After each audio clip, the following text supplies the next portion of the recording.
Nii, räägime nüüd Adria vagunitest natukene. Adria Aviva seeria, esimene seeria. Iseenesest ta on töötatud hästi palju välja sellega, et ta on lastud perede poolt disainida ja kvaliteetselt. Ja mitte üleliigsete asjadega, kõik asjad on olemas. Hästi hõlbus, tänapäeva modernse kujundusega selline perevagun. Nüüd, ütleme, üks huvitavaid nägemus on see, et tavaliselt on ainult gaasikapp, temal on gaasikapp pandud eraldi veel kinni ees. Ja siin on olemas rohelised kohad, sinna käivad kastid, kui tarvis on. Saad panipaikadena kasutada. Ja see on kinnine korralikult, mitte niimoodi nagu tavaliselt gaasikapis käib tolm läbi. Plus siin on üks väike funktsioon, mille peale kohe ei tule. See on pesunöör. Teed selle lahti, kas vihmaga või midagi saad oma rahulikult liputada oma asjad kuivama. Selline avar planeering, kohe paremat kätt on voodikoht, kus on magada 2 täiskasvanut.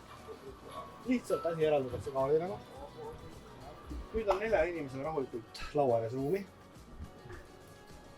Siin on ka vajadusel saab selle laua alla lasta ja sellest ka voodi teha. Köögikapid hästi lihtsalt tehtud, et oleks ka vähem asju, mis pooluks. Kappides kasutatakse nii-öelda sellist sinna samamoodi IKEA süsteemi. Ehk nende samade kaustidega saab võtta, asjad välja viia või näiteks pesema minna, sul ei ole rohkem asju vaja. Või tõstad kolid tuppa, võtad asjad siit tuppa kaasa, lähed tõstad kappi ära. Või tuled kolid sisse, sul on hea lihtne 2 korda pakkima ei pea. Samamoodi, siin on riiulid, kraanikaus, 3 pliita. Nüüd siin on eraldatavad nastenalid. Ja siin on veel selline asi, et siia saab tõmmata vahele ja ongi kõik. Siin on nüüd eraldi väljaspoolt veel klaasiluuk.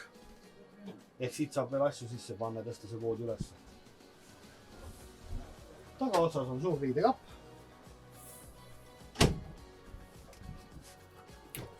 Suur Slim Tower külmkapp. Veel panipaika. Ja duširuum ja WC.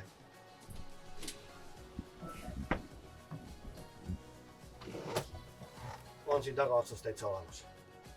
Ehk kõik selline asi ilusti veel kõvasti ära lahendada. Tänud tähelepanu eest ja jälgige matkasuvilat.ee, kus alati rohkem infot.